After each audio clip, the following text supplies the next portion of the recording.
Señoras y señores, muy buenos días, amable teleaudiencia de Emigrados Televisión que se emite desde Bilbao, País Vasco. Bienvenidas y bienvenidos a Panorama con la realización de diversa comunicación. Yo soy Eliezer Jiménez Julio, saludándoles desde la lluviosa Ginebra en Suiza, Europa Central. Agradecemos a Maya el apoyo técnico en los estudios centrales en Bilbao. Vamos a hablar de esa alerta que hay en América Latina porque Estados Unidos va por las riquezas de toda América Latina, no solamente con el tema de Venezuela. Y para hablar de esta importante situación que desde hace días, ya semanas, viene tensionando las relaciones diplomáticas y exacerbando al pueblo latinoamericano, tenemos hoy un invitado de lujo. Sergio de Zuviría Samper.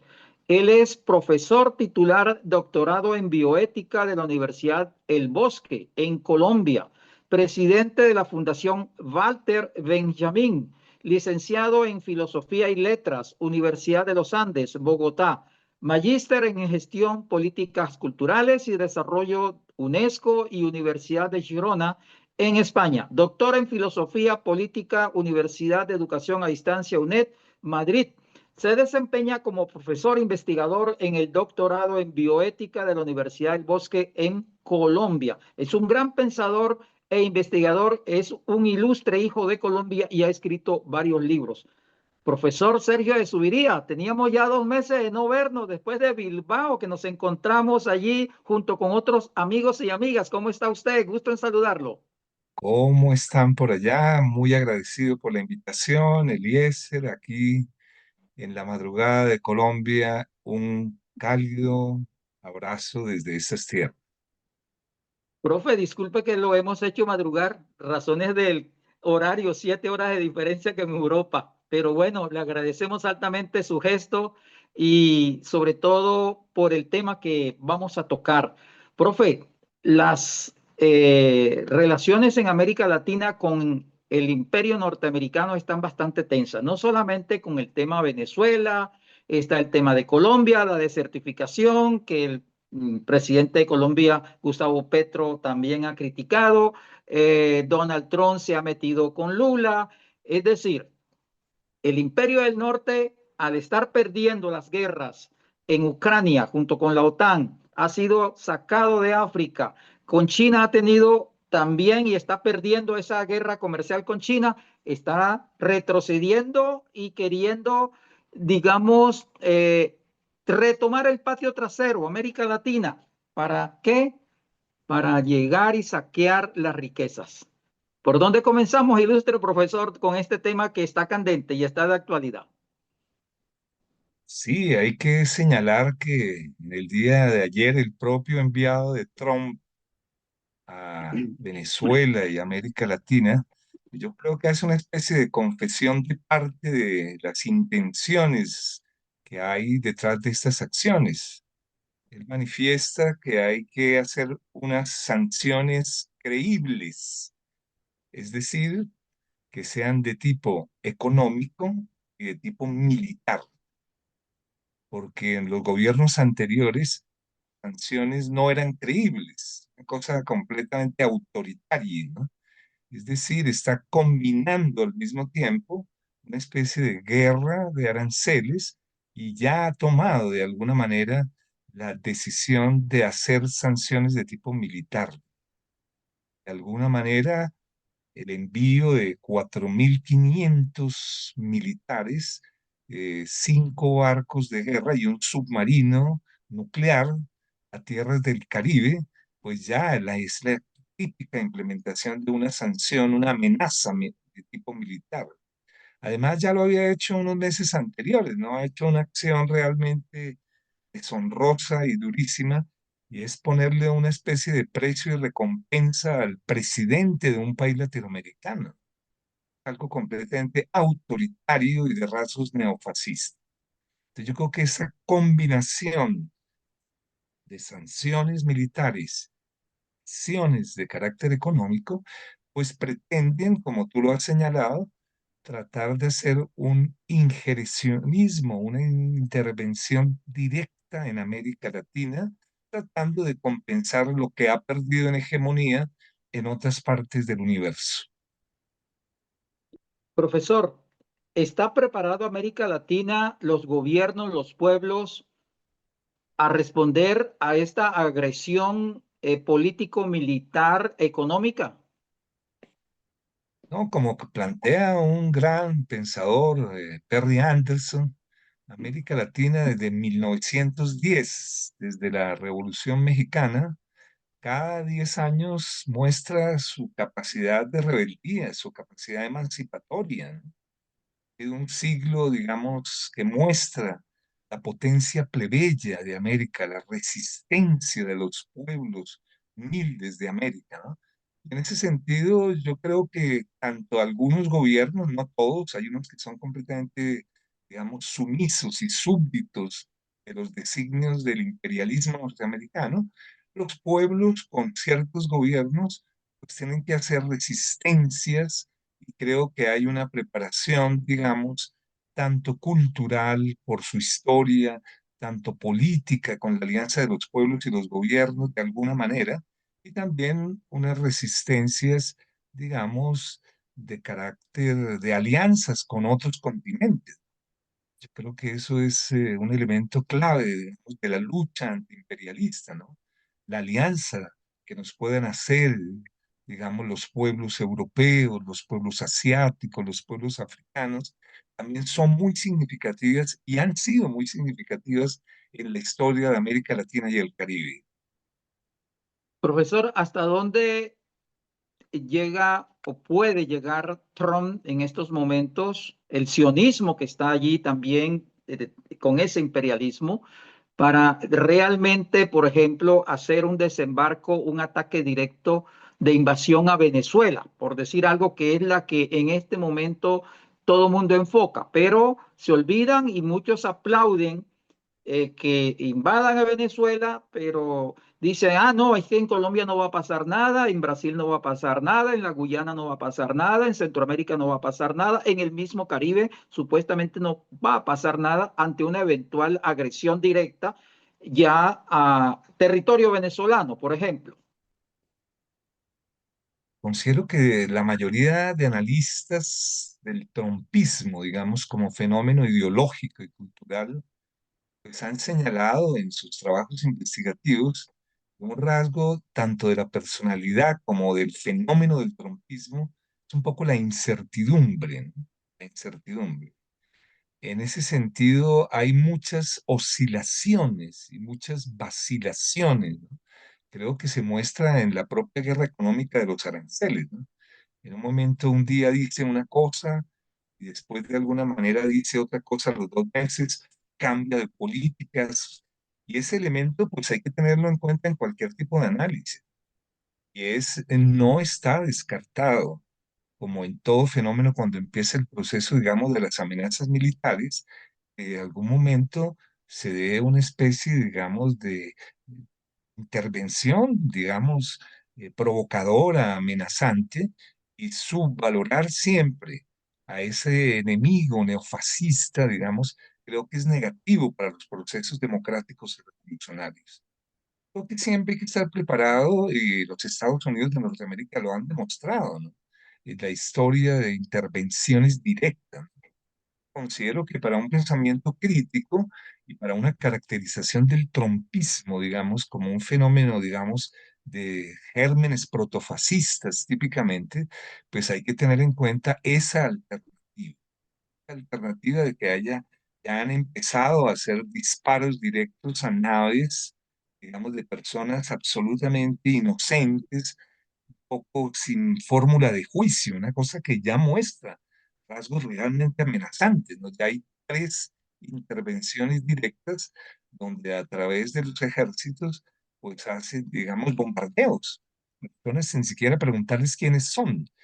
Ahí creo que 40 parlamentarios norteamericanos que ya han hecho una carta al Congreso siendo que eso es negativo para las relaciones con el mundo, ¿no? Por los seres humanos asesinados por las bombas de los Estados Unidos en pleno Caribe Sur. Eso es algo que hay que estar preparados.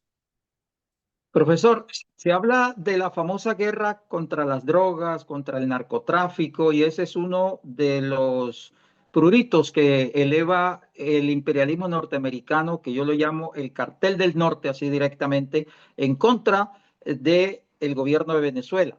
Pero ese cartel del norte también se da y se atribuye la potestad de certificar o desertificar los países que luchan contra el narcotráfico. En el caso concreto de Colombia viene siendo desertificada en este momento junto con otros países de la región y del mundo. ¿Qué significa directamente, por ejemplo, para Colombia hoy esa desertificación? ¿En qué le afecta? Es decir, ¿qué gana Colombia misma con ello? Para la gente que de pronto todavía no ha entendido que la desertificación de un país que es consumidor, lavador del dinero del narcotráfico en el mundo, no tiene por qué tener esa potestad y en qué puede afectar hoy día, por ejemplo, la situación de la economía colombiana o de la lucha contra el narcotráfico, para claridad de nuestros televidentes, profesor. Eliezer, una pregunta muy importante, muy pertinente. Tiene pues varias aristas. Yo digo, la primera es una premisa que hay que tener en cuenta a nivel planetario. La guerra contra las drogas ha sido una especie de pretexto, ¿no? En ese sentido, así como la guerra contra el terrorismo, la guerra contra las drogas, ha sido un pretexto para intervencionismo planetario. Además, ha sido un fracaso en el sentido estricto de que después de cerca de 50 años, realmente lo que se puede ver claramente es que la nación donde más consumo, donde más narcotráfico existe son los propios Estados Unidos de Norteamérica. Esa es la muestra patente de un fracaso de una política llamada guerra contra las drogas. Lo segundo es que utilizan un mecanismo que es la desertificación, que parte también de una, como lo ha señalado un autor colombiano, de una ficción, y es pensar que el problema de las guerras es un problema de suma de hectáreas. Es decir, que la droga es cuántas hectáreas se han sumado, es una especie de, digamos, de ficción, de algo completamente, digamos, superficial contra la radicalidad del consumo, ¿no? Es decir, ¿cuántas hectáreas hay? Y si hay tantas, entonces desertificamos. Quiere decir que es una especie de ficción para un discurso que en el fondo, de manera hipócrita, está fomentando la perpetuación del narcotráfico a nivel planetario. Y el otro elemento es la desertificación, ¿no? La hace un año antes, digamos, de que termine el gobierno actual. Entonces uno puede decir y puede inferir algunas, digamos, amenazas de tipo político. La primera es que le está mandando un mensaje claramente al próximo gobierno. Quiere decir que si no se me portan bien, entonces yo mantendré la desertificación. Se hace en un momento electoral para Colombia. Quiere decir que ahí hay una toma de posición, como lo ha hecho claramente el trumpismo en América Latina, en el caso, por ejemplo, de Brasil, y es que dice que tiene que defender a Bolsonaro, un hombre que ya ha sido sancionado jurídicamente y que si no lo defienden de alguna manera, entonces toma medidas. En ese sentido, yo creo que la desertificación es una desertificación muy de amenaza también en la carrera, digamos, llamémoslo de tipo económico-político. Y es, le está diciendo a Colombia, si no se portan bien, entonces yo voy a perpetuar la desertificación. Entonces eso de alguna manera afecta al gobierno, pero también le está mandando un mensaje a los nuevos gobiernos. Y ustedes tienen que portarse bien. ¿Qué es portarse bien? Vuelvan a invadir el espacio con glifosato, es decir, hagan aspersión, maten la naturaleza, que esa es la táctica que ellos creen, el imperialismo para destruir disque la guerra a las drogas, y al mismo tiempo extraditen. Es decir, está mandando el mensaje de que sumisamente, perdiendo la soberanía, los gobiernos de aquí en adelante estén completamente dedicados a extraditar colombianos y al mismo tiempo destruir la naturaleza a punta de aspersión de glifosato. Realmente es gravísimo. Como han dicho algunos intelectuales acá, es una forma, digamos, de combinar zanahoria y garrote o una combinación de las formas de lucha para el sometimiento. Eso es lo que está pretendiendo el gobierno. ¿Por qué no lo hizo antes?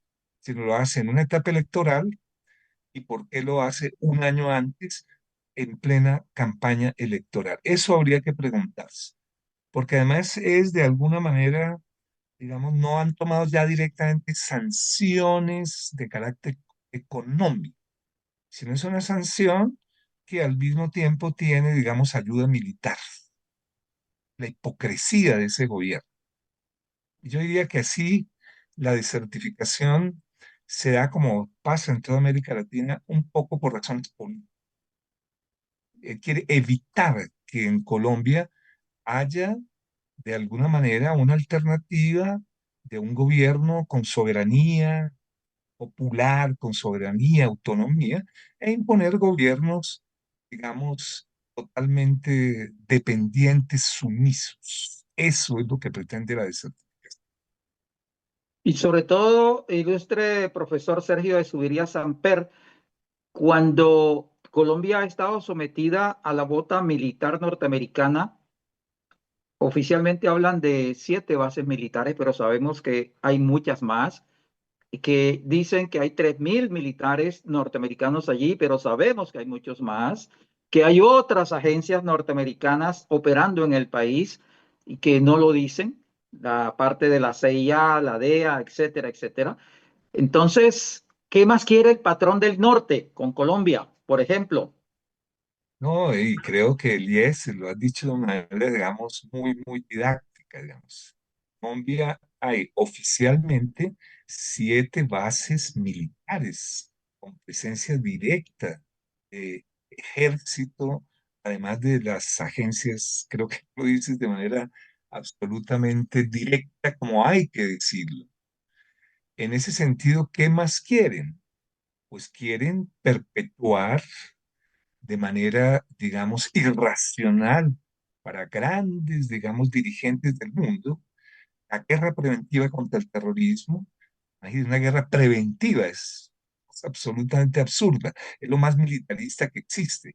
Y la guerra preventiva contra el terrorismo, que son, digamos, los dos lugares comunes de la mentalidad totalmente militarista y neofascista, de alguna manera, que quieren imponer de alguna manera en estas tierras tan potentemente emancipatorias, autónomas, como ustedes, los europeos, lo saben perfectamente, los pueblos humildes y plebeyos de América son pueblos, digamos, que no se arrodillan ante ninguna forma arbitraria de militarismo.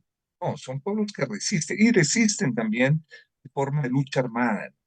En América Latina hay una larga tradición de lucha armada que nadie puede conocer, desconocer, digamos, en la historia del siglo. Entonces quieren es glifosfato, meto, extracciones, es una cosa indicta para el ser humano y además quieren incrementar acciones veladas absolutamente irregulares en ciertos países de América Latina para mantener control militar. Eso nunca hay que desconocerlo. Estados Unidos utilizan, como tú lo señalas, multiplicidad de agencias. Y la DEA claramente es una agencia dizque contra el narcotráfico que hace acciones veladas para fomentarlo. Esa es la paradoja de esa ya muy conocida, censurada e inmoral agencia de los Estados Unidos de Norteamérica. Profesor, en esta lucha de clases que pulsa el sionismo, el imperialismo norteamericano, con el patrocinio y la complicidad de gobiernos de derecha europeos, ellos están en su ley de querer avasallar, pero y del lado del pueblo, del lado de los sectores populares, de los sectores progresistas de izquierda, ¿qué se está haciendo concretamente? Porque la derecha a nivel mundial está creciendo. En su etapa de fascismo lo estamos observando claramente. Ahí está el caso de Palestina, el caso de los ucronazis, para no ir más lejos. ¿Qué hacer entonces allá en América Latina, profesor? Me parece también una pregunta, digamos, muy importante. Yo creo que el sionismo como aparato, como ideología, tiene bastante presencia en los países de América Latina y el Caribe. Eso hay que reconocerlo, digamos. En ese sentido, muchas de las agencias norteamericanas tienen tácticas intervencionistas para promover el sionismo. Es decir, en eso no hay que ser ingenuo. El sionismo como táctica política de control del mundo, pues de todas maneras está apoyado por las agencias norteamericanas, muchas veces de manera indirecta, otras de manera indirecta. Por eso la gran pregunta es qué hay que hacer en América Latina, ¿no? Y de alguna manera yo creo que lo que se denomina el progresismo y la izquierda de inicios del siglo XXI, perdón, tuvo alternativas como UNASUR, digamos, tuvo alternativas, digamos, como el ALBA, tuvo alternativas de integración de los gobiernos y de los pueblos para tratar de resistir. Lo que uno tendría que criticar hoy de ciertos gobiernos denominados progresistas que no hayan hecho una integración latinoamericana para la resistencia contra el sionismo, pero también contra el intervencionismo militar. Organismos como la OEA, pues son absolutamente ridículos, digamos. Son organismos que lo que hacen es apoyar los golpes de Estado. Y en ese sentido, lo que uno tendría que criticar de la actual situación, no digo de los pueblos, ¿no? Porque los pueblos están muy alertas, los pueblos resisten, los pueblos a veces superan a sus propios gobiernos. Yo creo que esa es una norma de América Latina y siempre lo ha sido. Pero el problema es que el gobierno hoy es pues, progresista de muchos países de América Latina, ha sido muy débil en la respuesta, tanto en la respuesta diplomática, como en la respuesta política, como en la respuesta cultural, ¿no? Y uno ve, digamos, muy solo a los gobiernos que están resistiendo, ¿no? Si ese es, digamos, lo que a uno le duele un poco en el alma, y es de alguna manera el gobierno y el pueblo de Venezuela está enfrentando unas circunstancias amenazantes, dificilísimas, y uno esperaría que por, digamos, espíritu cosmopolita, humanista, los gobiernos denominados progresistas de América Latina y el Caribe ya hubieran hecho respuestas mucho más consensuadas. Realmente no las han hecho. Por eso uno tiene que distinguir la etapa inicial del siglo XX y la etapa actual del progresismo. Y yo creo que ahí la investigación de América Latina debe ser un poco crítica de las respuestas que a veces se centran solo en problemas nacionales, pero no tienen la dimensión bolivariana, ¿no? De la integración de América Latina y el Caribe, que es un poco la idea bolivariana, la idea de Martí, digamos, la idea de Cuba que nos une y que de alguna manera tendrá que revivirse. Profesor Sergio de Subiría Samper, de verdad que ha sido un placer, un gusto tenerlo con nosotros, con sus análisis, con sus impresiones y le dejamos que se despida con un mensaje rápido. No, yo ante todo, pues sepan que en Colombia y en América Latina los pueblos, las organizaciones sociales, campesinas, tienen una larga historia de lucha, una larga historia de confrontación al fascismo, al imperialismo, y de alguna manera, pues, en medio de la desesperanza, la incertidumbre, siempre habrá caminos de esperanza, de lucha, y siempre el llamado a la solidaridad internacional. Yo creo que en el caso de Colombia, los procesos de paz, los procesos, digamos, sociales, la defensa de los derechos humanos, siempre ha tenido la respuesta amable, humanista, cosmopolita, los pueblos europeos que lo han mostrado en su discurso y en su praxis. En ese sentido, es un cariñoso abrazo a los pueblos europeos que también unidos con los pueblos de América Latina resistiremos este avance absolutamente preocupante el neofascismo a nivel planetario. Muchas gracias, profesor Sergio de Subiría Samper. De verdad que ha sido un placer haberlo tenido con nosotros. Y en próximos programas lo estaremos invitando a hablar de estos y otros temas importantes, necesarios y urgentes a abordar en América Latina, de edad de Ayala. Profe, un abrazo desde Ginebra. Bueno, Gusto en tenerlo con nosotros. un abrazo, un abrazo. Que estén muy bien. Un feliz ya atardecer. Aquí un feliz amanecer. Gracias, ilustre profesor. Muchas gracias por el apoyo técnico de Amaya en los estudios centrales en Bilbao. Este programa fue realizado por Diversa Comunicación y emitido por Emigrados Televisión desde Bilbao, País Vasco. Yo soy Eliezer Jiménez Julio, hoy desde Ginebra, Suiza. A ustedes, amable teleaudiencia, agradecerles por su atención. Tengan ustedes feliz resto de día. Muchas gracias.